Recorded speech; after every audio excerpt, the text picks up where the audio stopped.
గుండెల్లో గాయమేమో చల్లంగా మానిపోయే మాయ చేసే ఆ మాయే ప్రేమాయే.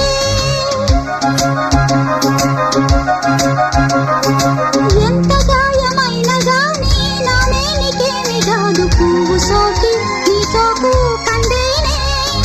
వెలికి రాని వెర్రి ప్రేమ కన్నీటి ధారలోన కరుగుతున్నది. నాది శోకమోపలేక నీ గుండె బాధపడితే తాళనన్నది. మనసులెరుగలేరు మామూలు ప్రేమ కాదు అగ్ని కంటే స్వచ్ఛమైనది. మమకారమే తీలాలి పాటగా రాసేది హృదయమా. ఉమాదేవిగా శివుని అర్ధభాగమైనాలోన నిలువుమా.